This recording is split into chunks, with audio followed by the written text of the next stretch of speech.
Facebook. Just waiting for Revive Network to join us. Just going to be a few seconds tonight. We're not giving it a whole minute or anything like that. So we're just going to chill out here for a minute, and hopefully Beth doesn't spill her drink on her head. And pull the spiders down at the same time. Yeah. Your show will go live in 5 seconds. 4, 3, 2, 1.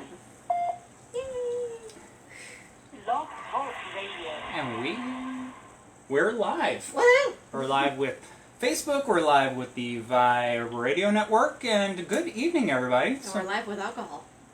We're always live with alcohol. Yeah, but it's dark and stormy night. It is dark and stormy night. Because it never did get dark and stormy here. It went just north of us. Oh well. We We were dark hoping and for actual atmosphere for tonight. we got our dark and stormies. Yes. So cheers to that. Cheers. Cheers, everybody. And the girls are around somewhere. Yep, they may or may not make an appearance tonight. They're doing cat They're being things. cats. They're doing cat things. They're not quite the kittens that they used to be. So, yes, cats through and through. But yeah, so thanks everybody for joining us tonight. But yeah, this is it's April. It is April. It is the middle of April. Yes, middle of April. I don't know where the time's going. It's all good. But yeah, mid-April, we are, the tour business is cranking right along, Yep, and we're... we actually have an announcement tonight. Yes, so big announcement right out of the gate. We are finally bringing back our Haunted Capitol Hill tour next month. So it has been on hiatus for over a year, as there have been all kinds of restrictions and... Construction and all sorts of fun things that did not make it possible to get up on the Capitol grounds. Not fun. But they finally have eased some of their restrictions. There's still construction up there, but we can work with that. Yes. So yeah, we are very excited to be able to offer that tour again. That is definitely the big news of the week for us. We just determined that, and our May schedule is now live online, so you can go book not only Haunted Capitol Hill, but you can book any of our tours. So. But yeah, for next month, we're going to be operating again Thursdays, Fridays, and Saturdays. And the monthly special is going to be the Haunted Capitol Hill Tour. It is going to be operating every Thursday night, and it is we're calling it our soft opening special, soft reopening special, if you will. Yep. Knock off the rust. It's been a year since we've given this Yeah, tour. but it's tickets are only going to be $12 each. Yep. So that's a discount, big discount off adult tickets, even a little bit of a discount off kids tickets. General admission $12 across the board. So if you want to come on out and join us on a Thursday night, you can come join us on our Haunted Capitol Hill as we bring that back. Yes. But that is not the main thing that we're here to talk about tonight. No, we're going to talk about witches, and I'm all witched out tonight. Yes. So. Yep, we are not just, well, I guess you could say just about any witches. I mean, it's American witches. American witches. Because there's a lot out there, and so we focused on American witches. We did not bring in any Salem. No. Salem's going to be a whole nother, its own night. Yes, we are saving Salem for Salem. Yes. Yep, so the Salem Witch Trials will be something in and of themselves. I'm sure it'll be the cornerstone of our Salem episode, if you will. Probably. But there's plenty of other witches here in the Americas to chat about, and so we are going to go ahead and bring up some of them tonight. Yeah. But let me see. Yep. Good evening, everybody. Yes. Graduating to cathood means even more mischief. Yes. Oh, yes. Oh, yes. Although, Lulu looks like she's camped out on the bed. Yep. And I don't know where was over there. Una might be causing trouble somewhere. Yes, mischief. We're waiting for her to start attacking the ankles, because that's her favorite game right now. Yep. Particularly while we're live on the internets. But So if I randomly scream, my ankle's just been attacked. So, Get anyways, started. yeah, we'll go ahead. We will dive into tonight's story. So, before we really dive into the stories, history. a little bit of history, a little bit of background. So, witchcraft prosecutions began back in medieval Europe, of course. They were based on superstitions and beliefs in the dark arts. Weather, plagues, famines, illness, and death came with no warning and little explanation. Evil spirits lurked in dark, wild places, waiting to pounce on anyone who strayed too far from civilization. Pounce? Superstition served as the only plausible explanation for the causes of unexpected death and disaster. Fear was a guiding principle which in times of crisis could escalate to hysteria. Many accepted as fact that the devil was the root of all evil, working tirelessly to recruit followers to spread mayhem. On the continent, witchcraft prosecutions became the stuff of horror films. In 1486, a group of monks produced Malleus Maleficarium, which translates to Hammer of the Witches. Nothing foreboding about that at all. And this offered a guide to identify and punish practitioners of black magic. Suspects were arrested and cruelly tortured into coerced confessions, and witchcraft was a form of heresy, one of the highest crimes in medieval Europe, which drew the harshest sanction, burning at the stake. Now, in the Americas, early colonists arrived in America with the same superstitions as their European brethren.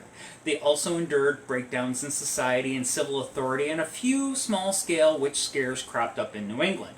However, witch hunting never really took hold here in Virginia. Some speculate that the economic nature of the colony prevented a turn to hysteria. Virginians were a little less zealous and too focused on growing tobacco, fighting the natives, and trying to establish a society to waste time and effort on extraneous matters. We had better things to do. Long story short, yeah. Too long, didn't read. Yep. Virginians were more religious than is generally acknowledged, but they were not Puritans, which does make a difference. The worst witch hunts in Britain took place at the height of Puritan influence, and the Puritans in New England had their own witch panics and overly aggressive prosecutions, particularly in Connecticut in 1662, and of course in Salem in 1692. Few witch prosecutions appear in Virginia county and general court records. In fact, defamation lawsuits brought by women claiming they were slandered by neighbors' false accusations of witchcraft were far more common. For reasons unknown, many of these cases arose in the lower Norfolk region south of the James River. They became so frequent, the county court issued a judicial order to quash groundless charges. And yeah, I know. Okay. Yeah. Sorry. I had made edits to those first two paragraphs that apparently didn't get saved, so hopefully the rest of the document's fine. Oh, wait. Guess I should have double-checked it. And yes, Patrick, the Puritans sucked. For many reasons. Yeah. Well. Oh, and yeah, before I forget, Patrick, thank you very much. You actually sent us a little gift before we kick things off tonight for our research. So yeah, if you enjoy the stories as we go through this evening, we do go ahead and we do spend a lot of time and money picking up research materials and doing all sorts of kind of research and whatnot. And if you want to give us a little, throw out a little something for us to help us with our continued research expenses down the line, we have Venmo, so you can shoot us a Venmo at Haunts of Richmond. So if you want to do that, that is awesome. I'll also drop it in the chat here. We'd greatly appreciate it. If you don't, we just appreciate you tuning in as well. So thank you. So while I was going through the research, there were quite a few cases, about a dozen here in the Tidewater area in Virginia, over a couple of different decades, and that's about all we had here. And again, most of them were defamation and land disputes, that sort of thing. There was one gentleman included in this, but the one we're going to talk about is Grace Sherwood, the Witch of Pungo. So she's the most famous of Virginia's witches, and you may not have heard about her, but those of you who live in the Tidewater area are very familiar with the Witch Duck Road and those types of things. They're all named after Grace. Now, Grace may or may not have doled out curses on her neighbors, but after what she went through, you could probably believe she might have done one, too. She was born in Princess Anne County in the town of Pungo. Sherwood was non-traditional for a woman in the time. She was strikingly beautiful. She was also a healer and an herbalist. She was also a midwife and wore men's trousers when planting crops. The first case against her began in 1698 when Richard Capps began spreading rumors that she was a witch. Now, Sherwood and her husband sued Capps for slander, but their case was dismissed. 6 months later, a local constable, John Gilspurn, accused Sherwood of bewitching his pigs to death and destroying his cotton crops. At the same time, Elizabeth Barnes, another neighbor, accused Sherwood of coming to her in the night and riding her before escaping through the keyhole or crack of a door like a black cat. This time, when the Sherwoods sued for slander, the defendants won, but the Sherwoods had to pay the court costs. Finally, in 1706, after several other run-ins with neighbors and the law, Sherwood was brought up on formal charges due to accusations by Luke and Elizabeth Hill. She was searched for strange markings that would confirm her status as a witch, but when none were found, the case went to a higher court. In July of 1706, she was ordered to a trial by water, or ducking, and when she was brought from her cell, the crowd chanted, "Duck the witch, duck the witch." Today, roads, lakes, and neighborhoods where the trial took place bear the name Witch Duck. Sherwood survived the trial, thus proving she was a witch. She was imprisoned for 8 years before being released, and she returned home and led a quiet life until her death in 1740, at the age of 80 years old, so quite a long-lived woman. Her story gained notoriety with the publication of a children's book called The Witch of Pungo in 1973, and in 2006 she was exonerated by then-Governor Tim Kaine on the 300-year anniversary of her trial. There are many rumors about how Grace's body was buried, including being close to the chimney so that her spirit could rise and join her master, the devil. It is believed that wholly false by the staff of Ferry Plantation, where this is actually supposedly to take place. And, of course, that is where Grace's house once stood. Now, Grace is thought to have been buried under a tree that still stands on the property at Ferry Plantation House. It's considered to be Virginia's most haunted building and in what is now the Witch Duck neighborhood. While you can go and visit the house today, it would be wise to go before the sun goes down. Many who live in that neighborhood report that on a clear night you can see the shape of a woman with long, wet hair walking the banks of the river, forever reliving the injustices that were all too present in her life. Now, local author Denny Nord adds that every year on the anniversary of Grace's trial, people reported seeing a moving light. They believe it is to be her spirit over the place where she was actually thrown into the water in Witch Duck Bay. Another plantation we need to get to at some point in time. Yes. Because we just haven't made it down there yet. We're good. Are we good? Yep. That was a lot of typing. It was. I was playing catch up because I started talking. Ah. And now I'm really curious what happened to my script.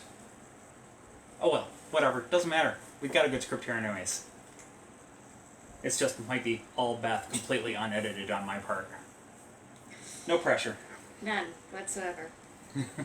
But yeah, it is funny, the Witch Duck, Road. Yeah. Not dunk, not dunk, It duck. was a ducking. A ducking. A ducking. Not a dunking. Ducking autocorrect. Yeah, I went there. Now, as Glenn did mention in the comments here just a couple of minutes ago, he lives just down the road, about half an hour from the site of the infamous Moll, Dyer. And that's actually our next story. Yep. So this is back up in Maryland, just outside of Washington, D.C., is the small historic town of Leonardtown, Maryland. Founded in 1660 as Seymour Town, it was an important port in the colonial days and would be occupied and serve as a Union naval base during the American Civil War.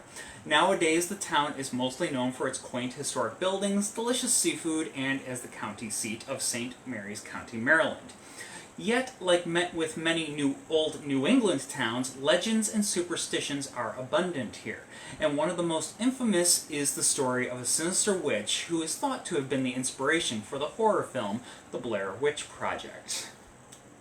Now, back in the late 17th century, the quiet town was still sparsely populated and considered a fairly tiny settlement. Everyone knew everyone here, and it was a tight-knit community. As with any community, there were the ones that were deemed to be a little eccentric, and one of these was supposedly an elderly woman by the name of Moll Dyer. The woman was already a bit of a curiosity, as she was quite reclusive, living out in a hut along a creek on the outskirts of town with her enormous white dog. She would only ever be seen when she went in to get supplies or beg for alms, or when she went about foraging for herbs in the dim woods. According to the tales, she was known for her incredible height, as she was said to tower over the other colonists. It was also rumored that her shopping list often included various herbs and strange ingredients that no one could figure out what the use was for.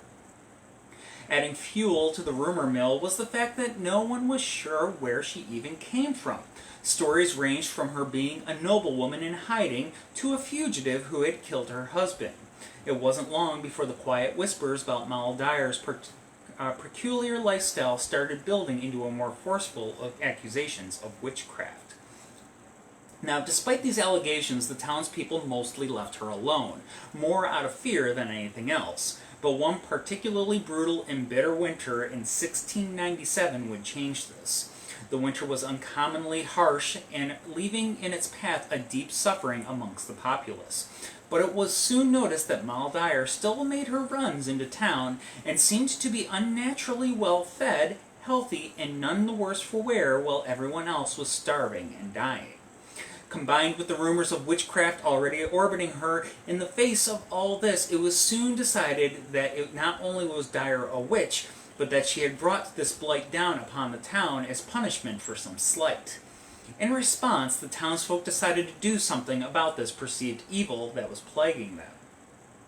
A mob gathered, and fueled by anger and superstition, they made their way into the woods towards Dyer's little hut out by the creek. Once there, they did not even bother to confront the old woman, simply barring the door and using their torches to light her home on fire to leave it to burn to the ground. But Dyer somehow managed to escape the blaze. She then ran off into the cold winter night where, according to the tale, she froze to death while clinging to a large stone. The villagers would find her several days later upon that boulder, one frozen arm outstretched towards the sky, and it was said that her hand had left a print etched into the rock itself. This was seen as a bad portent of things to come, and indeed it was thought that the dying witch had cursed them and was planning to come back for vengeance. Indeed, it is after Dyer's death that the real legend would start. After the death of Moll Dyer, there were soon numerous tales of hauntings throughout the area. Moll's apparition was said to lurk about her charred cabin, and there was a ghostly white dog that joined her. Vegetation was said to refuse to grow near the cabin, and it was claimed that lightning would strike the ruins very often. Indeed, it was said that many crops in the area were strangely withered, the fields barren, and this was of course blamed on the curse of the witch. The tale also says that everyone who had a hand in Dyer's death met with great misfortune and freak accidents, all eventually joining her in the grave. Other than that cabin, many places around the area were soon said to be tainted and haunted by the witch, with strange phenomena continuing on into the present day. Of course, there is that boulder now called Dyer's Rock, which still supposedly holds her handprint to this day. And it was and still is said to cause all manner of physical ailments for those who get near it, such as dizziness, nausea, nosebleeds, and headaches.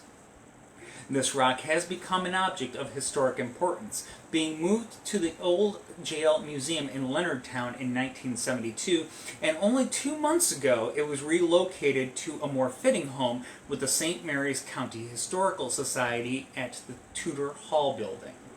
There is also the haunted Moll Dyer Road, which is thought to be where the witch's hut once stood. Along this road have been reported shadow figures, strange apparitions, inexplicable storms that come from nowhere, unexplained car accidents, and even the ghost of Dyer herself, who seems to especially hate men. Well, probably a mob of men that burned her hut down. Yeah, I wouldn't be pleased with them either. Yeah. The legend of Moll Dyer has become one of Maryland's most well-known pieces of lore, but it is uncertain just how much of it is based in reality and how much is pure myth. Since records of the era were patchy and incomplete, historians have had a hard time confirming if she ever really did exist, although it is known that there were several Dyers in the region at the time. Not helping matters is that most of the stories of the witch were passed down orally, with the first real written account not coming out until the 19th century, when author Joseph F. Morgan collected the accounts and put them to paper. There are no real concrete or verifiable historical records for Moll Dyer, and so she remains as much a specter as ever. What a fun story. Fun story, and you can go visit her rock there in Yep. St. Mary's County at the Historical Society. So, very good story. Alright, so we're going to jump out west to Mississippi. Do you have any questions before I start?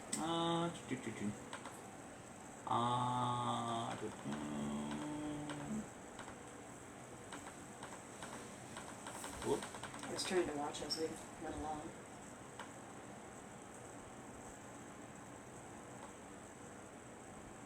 So Patrick's seen the statue for Grace Sherwood, Mm-hmm. back to the first story, and witch ducks, roads, and lanes all over the Virginia Beach area. Yes. And Allison's mom lives just down the road from Witch Duck. Oh, cool. I knew she lived down that way, but I didn't know that. No other real questions. Okay, Go, but yeah, happy to share the tale of Moll Dyer. Yes. Alright, so we're going to jump over to the Witch of Yazoo City, Mississippi. Now, it's not unusual to see chains marking the perimeter of a burial plot. Sometimes the chains are modest in appearance or embellished with metal tassels. Either way, the standard chain is constructed so that the size of the link suits the wire diameter.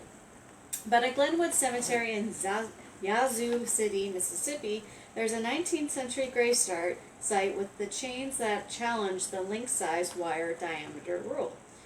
The chain links are long with very narrow wire diameter. This is a tongue twister. You're welcome. Thank you. They are so enormous that only 3 links are needed to span each side of the plot. The odd-looking graveside chain has spawned witch lore about the person whose gravesite it encloses. Legend has it that if the chains are broken, the city of Yazoo will be burned. As the tale goes, sometime in the mid-1880s, a woman who lived near the Yazoo River entrapped a number of men as they fished along the riverbank. Unlike the catch and release of some recreational fishermen, the old woman would toy with the men, eventually torturing them to death. According to the Occult Museum website, her evil misdeeds came to light when 2 bodies were discovered dangling from the ceiling of her home. During her attempt to flee the local law authorities, she slipped and fell into quicksand. Before she expired, she cursed the city and vowed that in 20 years she would return to burn it to the ground. The old woman's words left everyone feeling a bit unnerved, and as a precaution, the unusual wrought iron chain was placed around her grave. For added protection, they incorporated the sacred number 3 into the chain's design, and the number 3 is associated with the Christian Trinity and used to protect as protection from evil. In addition to the iron, which was long since believed to be impenetrable by human spirits and evil entities. However, neither of the use of iron or the sacred number 3 could fend off our witch's curse. On May 25th of 1904, the city of Yazoo was on fire, and many people believed it was the result of the old woman's curse. The fire destroyed over 300 homes and buildings, and it was noted that the city was experiencing unusually high winds for that time of year. And witnesses claimed that these flames seemed to leap towards the sky as though driven by a demonic force. Ever since the fire devoured the city, the tale of the witch and her curse has been told from one generation to the next to warn everyone of her wrath. However, being such a subject of a popular tale, the witch's gravesite attracts unwelcome attention. The protective chains have been reportedly broken many times since the fire of 1904. Locals fear that whoever tampers with them are gambling with the city's fate.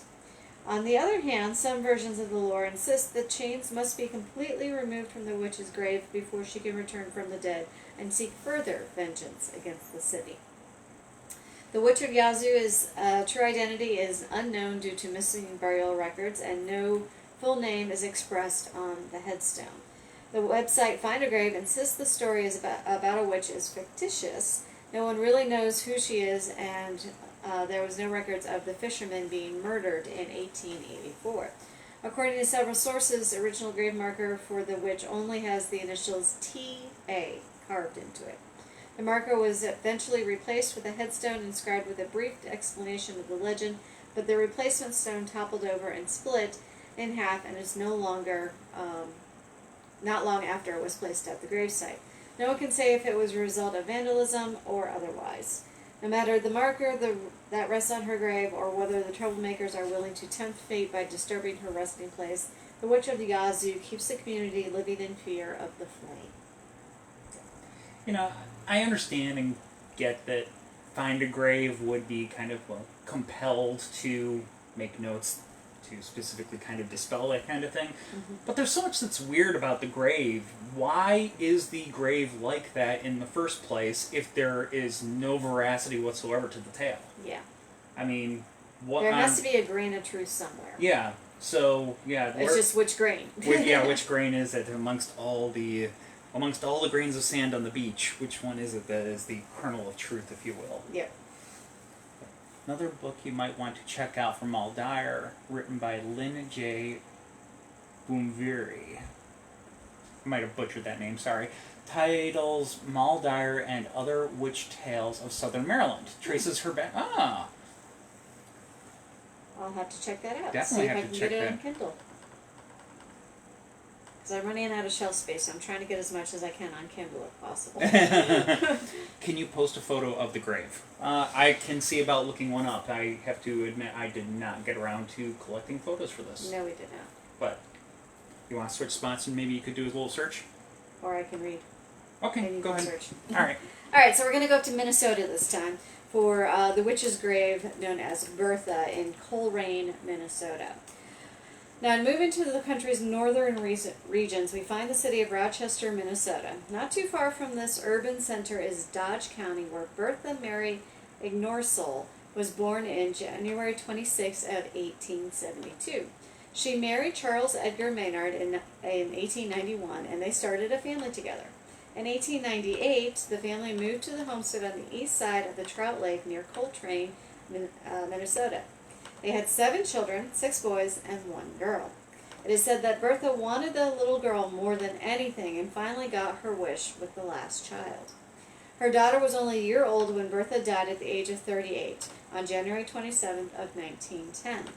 There's not any records about the cause of her death or any death records of Bertha at all. She was known protester and activist for women's rights prior to the movement that finally guaranteed women's suffrage in 1920. According to newspaper articles, Bertha seemed to be highly admired in her time. There was no mention of negativity, there was no hint of unease, just kindness towards a beloved family member's premature passing. So what's going on here? There's nothing that would point to Bertha being accused of witchcraft while she was alive. Books on the history of her community report that the towns were booming and enjoying great success during her lifetime. There's no newspaper articles that even hint of accusation towards her. Of course, there's also no one left alive who actually knew Bertha, and who could shed some light on the details of her life. But it's also worth noting that the era of witchcraft in the United States was long over by the time Bertha was born. So why is Bertha accused of witchcraft? Well, some say that her crops were unusually successful compared to those of her peers. Maybe she went into her garden by moonlight and chanted some songs and conversed with her plants. But another source states that Bertha wasn't accused of witchcraft until shortly after she died. They suspect that any accusations could be traced back to her activist tendencies and the dust-ups that she would cause while protesting. The powers that be wanted to put a stop to anyone else following in Bertha's footsteps, and that's why the accusations of witchcraft started to fly. There have been many tales of what happened to Bertha's grave after her death. Why is her grave placed at the bottom of a hill near the lake, so far away from the other graves in the cemetery, is a question that is often brought up. In fact, she was buried in a plot that was once part of a church graveyard. Lakeside Cemetery was known as Trout Lake Community Cemetery until the 1980s. The cemetery belonged to the Trout Lake Norwegian Lutheran Church, which was once located on the same site. While it appears that Bertha would be buried in a grave outside the main cemetery, the truth is her grave is located on the grounds that was once the Trout Lake Norwegian Lutheran Graveyard. And that's why her grave is there and the others near it seem so isolated from the main grounds. The main cemetery that her body was supposedly banned from is in a separate cemetery altogether. The township of Trout Lake has 2 cemeteries, one on the south end and, of course,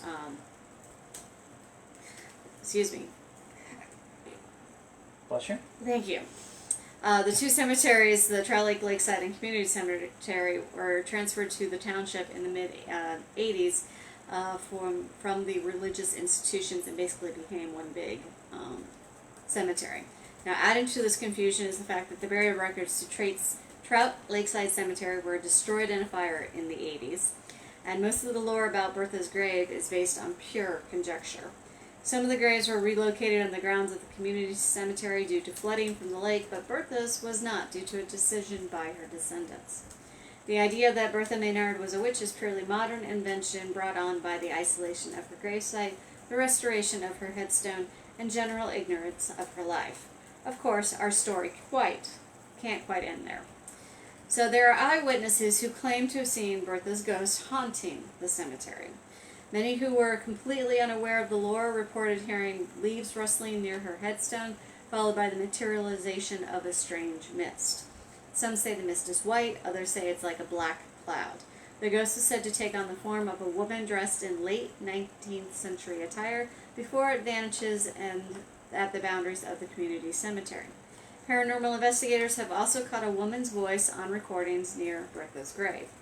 Another piece of lore revolving around Bertha's grave is that the headstone disappears and reappears at different times. Some say it only reappears on the full moon and disappears again in the morning. Others report the headstone reappears every night at midnight before disappearing again. The headstone has been vandalized by local youth, and it was removed at one point by a caretaker to actually stop the vandalism. Once it was returned to her grave, the vandalism continued and the stone was removed by vandals and then thrown into the lake. It has since been recovered and returned to the burial site again. There are other tales around the site of Bertha's grave. One story finds a young couple studying anatomy while parked in their car near the grave after dark. Out of nowhere, the car went haywire. The radio became fuzzy, the antenna began moving on its own accord, and there wasn't a breath of air to be felt on that night. Others have reported car trouble in the area as well. I'll go check on her. Yeah, the cats are doing something downstairs. Just one of them, the other's on the bed. Now... She's fine. Okay, I just lost my place. The cat's fine, everybody. Others have reported car trouble in the area, with some going as far to say that Bertha has made herself heard with some harsh words for those who would seek recreation near the place where her mortal remains rest. Speaking of which, another story took place in the winter when a young girl and her friend were sledding on the hill near Bertha's grave. While standing at the top of the hill, she made a joke that they better not be bad or Bertha would get them. Well, then she was pushed hard from behind by an invisible hand. She was pushed hard enough to stumble into her friend and send him sledding down the hill and into the water. He was able to pull himself out by the time she ran down to him. She was trying to explain that she had been pushed when she noticed that he was staring behind her. When she turned around, she realized they were standing on Bertha's grave. They didn't linger in the cemetery long after that. Today, some think the paranormal tales surrounding Bertha Mary Inglesore are a complete fabrication, just an urban legend that circulates among the local townsfolk. Others think that Bertha does in fact linger by her grave. But if she's still around at her burial site, it wouldn't be too much of a surprise. There are far too many amongst the living who refuse to let her rest in peace. Hi, Trouble. She was causing trouble. She was playing with the cardboard boxes sitting out in the hall. Ah, which we left her to play with. Yeah. It just sounded like trouble. Yes, I'm sorry. I should have accused you. You're so cute. False accusations. So cute. Go see Mommy. Yes, Daddy has to talk about pirate witches. Yes. Pirate I know that this is one that... Whoop. Okay, we don't want to see Mommy. I'm not... Kitty looks so innocent. She is a very good actress, oh yes. No, you are not going to be having the liquor. You're not old enough. But yes, I know that this was a story that our good friend Merlin was very much looking forward to. Yes. Pirate witches. Because pirates and witches all in one. Yes. Now, before we go ahead, before we get too far ahead of ourselves here, we're going to start with talking about Captain Kidd. Now, Captain Kidd's story was well known because of the treasure he left in various places along the American eastern coastline before he was charged and convicted of murder and piracy. One of his favorite spots for burying treasure was close to Cape Cod, Massachusetts, at a place called Noisy Point, aka Screecham Island. Now, Captain Kidd was a pirate with resources and connections. One of those connections was a pair of sisters by the name of Sarah and Hannah Screecham that lived on Noisy Point. Today, the site is home to Oyster Harbor's Resort and Golf Club. So if anybody wants to go golfing and, a resort club. Kind of place, make pinkies out type place. And go ghost hunting while you're there. Now, Hannah was a friend of Captain Kidd, and when Kidd needed a place to bury his treasure quickly, he would reach out to Hannah for help. Local legends often refer to Hannah as a witch for various purposes, but her involvement with the pirates sealed her reputation. When Captain Kidd buried his treasure on Screecham Island, Hannah would aid Kidd by killing the crew member who buried the gold. She would push the unsuspecting man into the hole with the treasure and bury him alive. And that's actually a pretty common practice among pirates. Yep. So, if you ever get the assignment to go bury the treasure, run. Don't take it. Don't take it.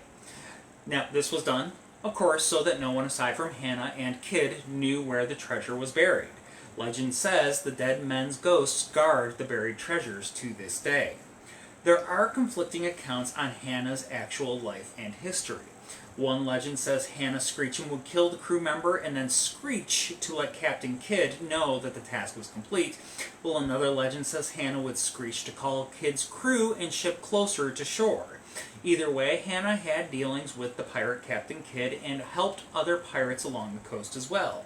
The locals called Hannah and Sarah Screecham pirate witches. While Hannah enjoyed the lifestyle of a pirate's associate, Sarah's story is a bit more tragic. Sarah Screecham lived in a cottage on the Mashpee Woods on a pond called Witch Pond. The legend says that Sarah could shapeshift like many other well-known American witches of the era. She had the misfortune of falling in love with a local Mashpee man who deceivingly tied her to a tree while she was in the form of a beautiful black mare. When the man ran off to gather the townsfolk and show off his catch, Sarah managed to escape before the man could lead a mob back to her. He didn't give up, though, as the next day he found Sarah in her cottage with the wounded hand, the same hand that would correspond to the black mare's hoof that he had run through with a silver nail. Sarah's life ended when she shifted into the likeness of a black doe and was shot with a silver bullet by a local hunter. She was later found dead in her cottage with a wound to the head. There are conflicting stories for both Sarah and Hannah Screecham's lives, but we like to think that they were pirate witches in their own right. Some say their screeches can still be heard through the trees and over the sea wind at Oyster Harbors. Some say Hannah guards one of Captain Kidd's treasures, while the ghost of Sarah can be seen in the form of a black doe in the Mashpee Woods. So, the Screechams up there in Massachusetts. Yep. Now, not too terribly far away from there, there is another tale where, in this case, it kind of starts a little cliche. So, there are many stories of women gone rogue, which, where, of course, this tale begins with them getting their hearts broken, and it's almost kind of become this whole cliche thing, broken-hearted woman going rogue, and etc., etc. And this next American witch folk tale follows the formula in a most traditional fashion. In the early 18th century, Black Sam was a well-known pirate in the Americas. Originally born in England, he began his career on the high seas as a sailor before graduating to captain. He then turned his attentions to making a fortune in a less than legal manner. Black Sam and his crew captured over 50 ships, and it's said that he might have been the richest pirate in history. While his line of work might have been frowned upon by the authorities, he also had a reputation for being kind to his captives and crew, earning him the title Prince of Pirates. Black Sam spent an extended period in Cape Cod, and it was during this stay that he met a woman named Maria Hallett. Maria, also known as Goody, lived in the nearby town of Wellfleet. The two fell madly in love, and before long Goody was pregnant. Unfortunately, Sam had gone off on his ship to do what he did best, scourging the waters. There was talk of a huge fortune that had washed up on the coast of Florida, so Sam was on a mission to clean up. he wasn't aware of Goody's condition.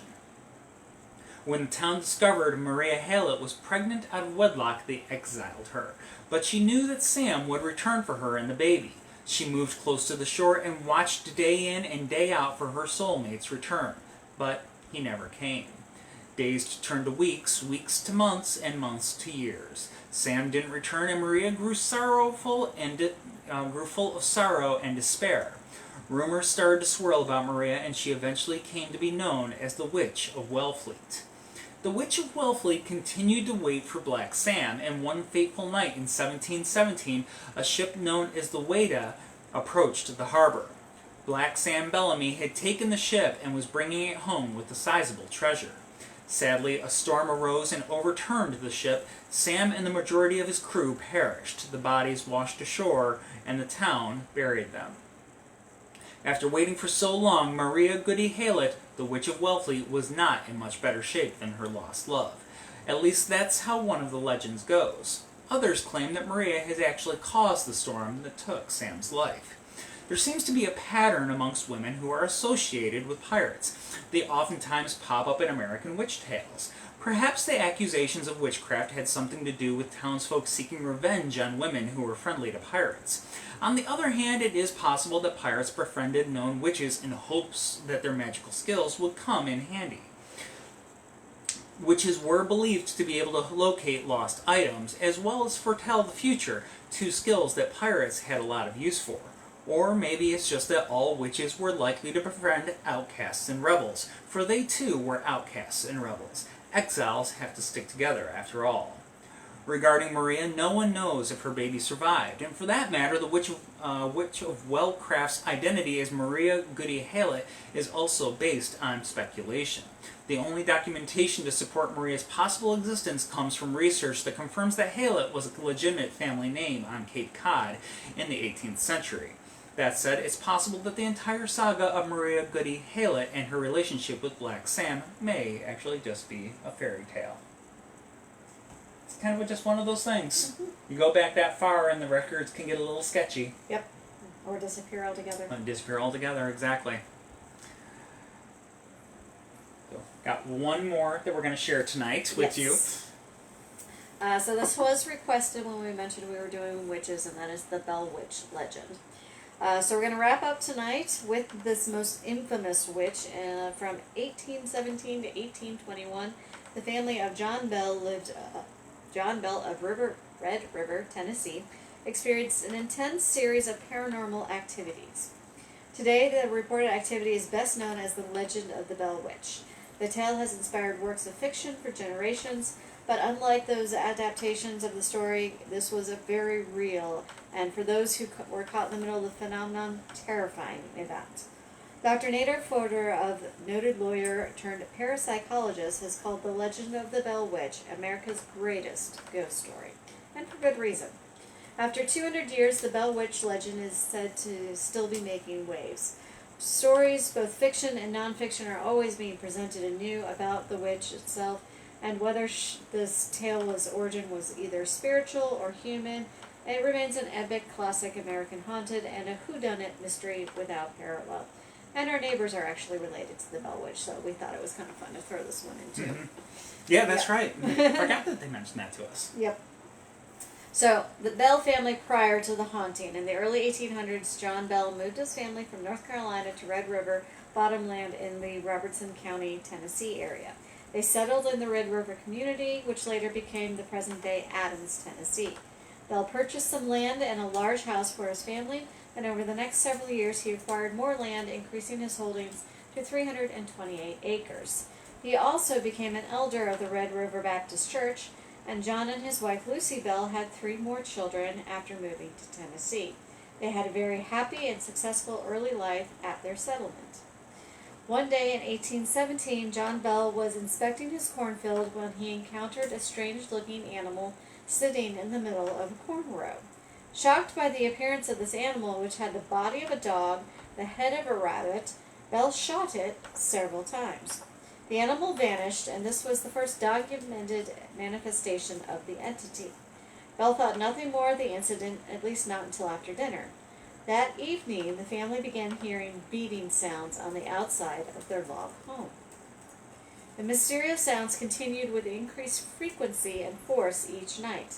Bell and his sons often hurried outside to catch the culprit, but always returned empty-handed.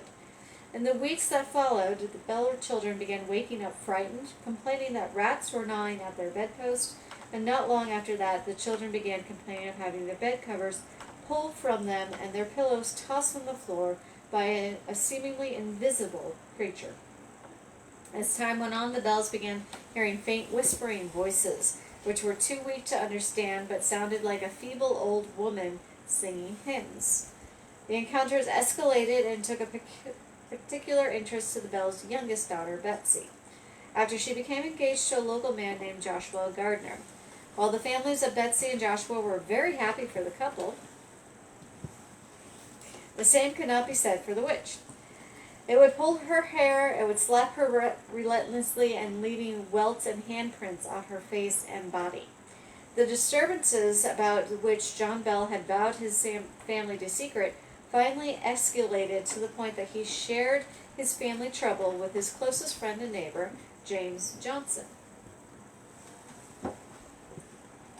Skeptical at first, Johnson and his family and his wife spent the night at the Bell home. Things began peacefully, but once they retired for the evening, they were subjected to the same terrifying disturbances that the Bells had been experiencing. After their bed covers were yanked off, James was slapped and he sprang out of bed exclaiming, "In the name of the Lord, who are you and what do you want?" The entity did not respond. The rest of the night was peaceful. The next morning, Mr. Johnson explained to the Bells that the culprit was likely an evil spirit, the kind that the Bible talks about. The entity's voice strengthened over time and became loud and unmistakable.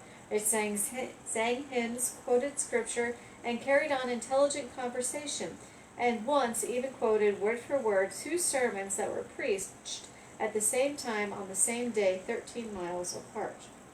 Word of the supernatural phenomenon soon spread outside the settlement, even to Nashville, where then Major General Andrew Jackson became interested in the so-called Bell Witch. Hey, baby. You good? I'm good. Okay. It's a long story. It is a very long story. You will get part of it. Okay. Bye, Lulu. That was Lulu. Figured Lulu had to make an appearance. Yuna's been on. Now, 3 of the Bell sons, John Jr., Drury, and Jesse, had fought under General Jackson in the Battle of New Orleans in 1815. So when Jackson heard of the disturbances facing the Bells in 1819, he decided to pay a visit and investigate. As Jackson's entourage, consisting of several men, well-groomed horses, and a large wagon, approached the Bell property, the wagon jolted to a sudden stop. It had become stuck in a muddy creek bed, and the horses were unable to pull it. At least, that's what the men thought. After several minutes of cursing and trying to coax the horses into pulling the wagon, Jackson proclaimed, "By eternal boys, that must be the Bell Witch." And then suddenly, a disembodied metallic female voice replied, "All right, General, let the wagon move on. I will see you again tonight." The entourage was then able to proceed across the property, up the lane, and to the Bell home. That evening, Jackson was told old war stories while his entourage set up their tents on John and Lucy Bell's yard. One of the men claimed to be a witch tamer. After several uneventful hours, he pulled out a shiny pistol and proclaimed that its silver bullet would kill any evil spirit that came into contact with it. He went on to say that the reason nothing had happened to them was because whatever was haunting the Bells was scared of his silver bullet. Immediately the man screamed and began jerking his body in different directions, complaining that he was being struck with pins and beaten severely. A strong, swift kick to the man from an invisible foot sent him out on the door, and angrily the entity spoke up and announced that there was yet another fraud in the Jackson party, and that she would identify him in the following evening. Now terrified, Jackson's men begged to leave the Bells' farm. Jackson insisted on staying. He wanted to know who the other fraud was. The men eventually went outside to sleep in their tents while continuously begging Jackson to leave. What happened next is not clear, but Jackson and his entourage were spotted in nearby Springfield early the next morning, going back to Nashville. Some allege that Jackson later proclaimed, "I would rather fight the British at New Orleans than fight the Bell Witch." The tale of Jackson's encounter with the Bell Witch immediately may be stretched up to the truth. The tale of Jackson's visit was only put to paper in a letter some 75 years after the supposed visit took place. Jackson's actual daily movements in the area were also well documented, and none of them made mention of the Bell homestead. It was also likely that any such encounter between Jackson and a witch, particularly one where Jackson lost, would have been fodder for his opponent in the 1824 presidential election, where again no mention of any such encounter was made. Still, it makes for a fun and classic example of how history and lore can be melded together themselves into fascinating tales. I had a question. Hmm? Are there any famous tales of famous warlocks, American warlocks? I know that there are tales of warlocks in other parts of the world, but there's not too many. Not like famous ones, not like the witch tales. No, and you have to be very careful about using the term warlock. A male witch is a witch. A warlock is a male witch that has turned his back on his coven. So it's a very negative connotation. Yeah. A betrayer. A betrayer. But still, even with that said, there's not too many tales of warlocks. No, there's not. I mean, the most famous one is the British one. Alexander. I'm blanking on his name. I can look. Yeah. I'll see if I can find it. Well, You can carry on though. no, your turn. Oh, my turn? Where am I picking up? Right here, disturbances. Ah. So, the disturbances continued in frequency and severity into the 1820s, with Betsy and John Bell, Sr. continuing to be the main focus of the attacks. John had been experiencing episodes of twitching in his face and difficulty swallowing for almost a year, and the malady grew worse with time. By the fall of 1820, his declining health had confined him to the house, where the malicious entity continuously removed his shoes when he tried to walk and slapped his face when he recovered from his numerous seizures. Her shrill voice was heard all over the farm, cursing and chastising old Jack Bell, the nickname she had given him. John Bell breathed his last breath on the morning of December 20th, 1820, after slipping into a coma a day earlier. Immediately after his death, his family found a vial of strange black liquid in the cupboard. John Jr. sprinkled 2 drops on the cat's tongue. The cat jumped into the air, rolled over in midair, and was dead when it hit the floor. Why did they test it on the cat? I don't know. I disapprove. I thoroughly disapprove. Anyways, the entity then exclaimed, "I gave old Jack a big dose of that last night, which fixed him." John Jr. tossed the mysterious vial into the fireplace. It burst into a bright blue flame and shot up the chimney. John Bell's funeral was one of the largest ever held in Robertson County, Tennessee. People attended from miles away, and 3 preachers, 2 Methodist and 1 Baptist, eulogized him. As the crowd of mourners began leaving the graveyard, the Bell Witch entity laughed and sang a song about a bottle of brandy. Her fervent singing didn't stop until the last mourner had left the graveyard. With John Bell Sr. dead, the entity seemed to have fulfilled its main purpose. The activity around the homestead decreased, but it wasn't quite finished with young Betsy. The entity continued to harass Betsy about her engagement to Joshua, ordering her time and again not to follow through with a wedding. Betsy and Joshua could not go to the river, the fields, or the cave to play without an entity nagging them. The constant pressure was more than Betsy Bell could handle, and on Easter Monday of 1821, she met Joshua at the river and broke off the engagement. While everyone outwardly seemed disappointed about the failed engagement, there was one man who may have held back his true feelings. Betsy and Joshua's former school teacher, Professor Richard Powell, had been noticeably interested in Betsy for some time and had expressed interest in marrying her when she became older. By some accounts, Powell, who was 11 years Betsy's senior, was a student of the occult, ventriloquism, a mathematical genius, and well-versed in horticulture and geology. While he was secretly married to a woman in nearby Nashville, during the time he lived and taught school at Red River, and was perceived as a happy-go-lucky bachelor, he expressed his unwavering fondness for Betsy Bell. According to early accounts, Powell politely expressed his disappointment with Betsy's engagement to Joshua and wished her a long and prosperous marriage. Take that for what you will. In April of 1821, shortly after Betsy Bell had broken off her engagement, the entity visited John Bell's widow, Lucy Bell, and told her that it was leaving but would not return, but would return in 7 years. The entity returned in 1828 as promised. Most of the return visits centered on John Bell Jr., with whom the entity discussed the origins of life, civilizations, Christianity, and the need for a major spiritual reawakening. Of particular significance were its predictions of the Civil War and other major events, some of which she did miss. The entity bade farewell after 3 weeks, promising to visit John Bell's most direct descendant in 107 years. The year would be 1935, and the closest living direct descendant at the time was a Nashville physician, Dr. Charles Bell, a neurologist and John Bell Sr.'s great-grandson. In 1934, Dr. Bell published a book of... okay? Okay, sorry. Just thought that there was a look. In 1934, Dr. Bell published a book about the Bell Witch, likely to raise awareness of the spirit's impending return. The book contained the first ever account of the alleged conferences between the entity and John Bell Jr. in 1828. The author's father had allegedly taken notes during the conferences and upon his death passed them down to his son, Dr. Bell. There was no published follow-up to the 1934 book. Dr. Charles Bell died in 1945 and is buried at Bellwood Cemetery in Adams, Tennessee.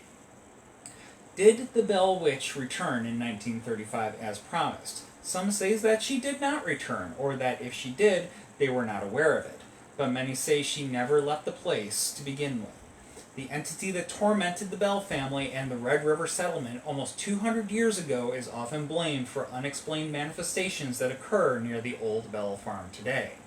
The faint sounds of people talking and children playing can sometimes be heard in the area, and it's not uncommon to see candle lights dancing through the dark fields late at night. Photography is especially difficult, with some pictures taken in the area showing mist, orbs of light, and other phenomena, including human-like figures who were not present when the pictures were taken. Could these phenomena be related to the haunting of John Bell's family? The cause of the Bell's family torment 200 years ago, along with today's continued phenomena in the area, although to a lesser extent, remains a mystery. Numerous theories have been put forth, but all have been debunked. However, most researchers agree that something had to have caused the incidents at Red River in the early 1800s that gave rise to the Bell Witch legend as we know it today. So, who knows? Happened to the John Bell family in 1817, maybe next time it could happen to yours. Hold that thought for now, and pleasant dreams. Aleister Crowley, that's what I was thinking of. Aleister Crowley, Yeah. the famous warlock in England. Yeah, occultist. Occultist, excuse me. But claimed to have some magical abilities. Very interesting. That was a fun episode. Yes. Yep. But that was our last story for this evening, so let's see. Donnie, Aleister Crowley. Oh, perfect.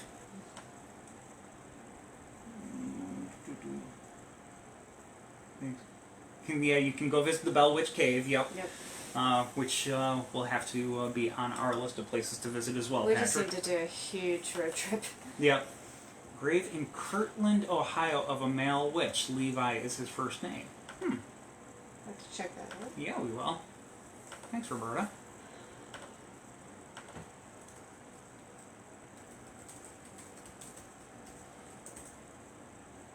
Excuse me. Sorry. BellWitchCave.com. Got a Yep. website, of course. That's where I went first. Yep. For my research. And yes, very mean cat killer. I really? John Bell Jr.? Really? Why? Anyways. Raymond Buckley. Who was Raymond Buckley? Roberta Parch. Raymond Buckley. I have to look it up. We'll have to look it up, yes. Oh, yeah. But yeah, so good episode.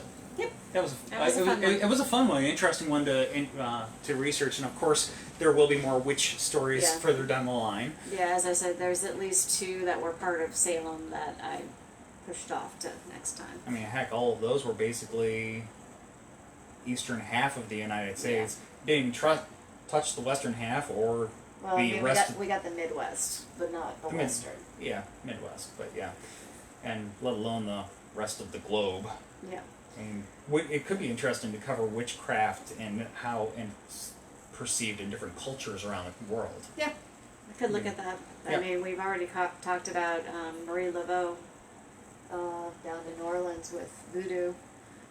Yes, that's right. So, Raymond Backlund is what she meant. okay, Backland. Okay. Okay, Buckland. We will take a look at that. We will. But next show we're going to be doing Haunted Kentucky because it's the end of the month and the Derby usually is the end of April, beginning of May. So I decided, well, let's do some Haunted Kentucky, and I also found some Haunted Derby stories. Yeah. So that's what we're working on. Raymond Buckland. Gotta be. Yeah, probably.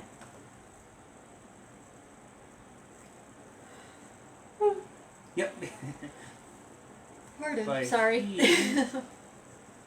Born in English. London. Yeah. Died in Ohio though. Okay.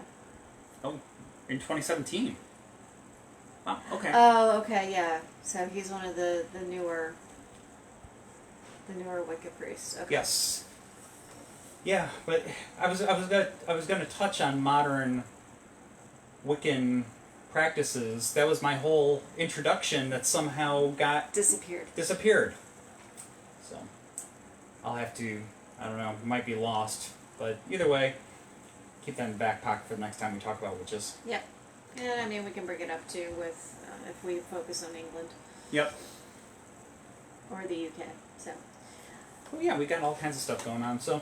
And yeah. also next week there will be our next show. There will be another major announcement, so definitely tune in for that. We've been hinting at this, and we're finally gonna hopefully be able to. Hopefully, knock out Get- all We're getting the last little details together that we can announce it then. Yep. Well, there will be more details, but Yep. details upon details. We'll have enough details to actually share something in detail. Yep. In detail. Detail. Too Enough much details for one night. Too much detail. Too many details. But yeah, so we will go ahead. We will check back with y'all, and new Wiccan stuff can always be used for future episodes. Yep. Oh yeah, lots of future episodes to come. So, but we're looking forward. We got a good jump start on the script for 2 weeks from now, and got a whole library of half finished scripts that are starting to mount for other episodes. I gotta flesh out those for future episodes. We got material for A year. for a long time. But yeah, so we will be back in 2 weeks, and if you want to come, as I say every single time, if you ever want to drop us a note or whatever, drop us a note. We're happy to hear from you, not just during these shows, not just if you manage to come out to one of our tours. We're always happy to chat with you about all the kinds of spooky stuff. So appreciate you tuning in, and with that, We will see you next week. yeah, 2 weeks. 2 weeks, sorry. We'll see you in 2 weeks. Yeah, every other week. So I'm tired. I'll let you go ahead and get the little button All right, tonight. night, y'all. Good night, everybody.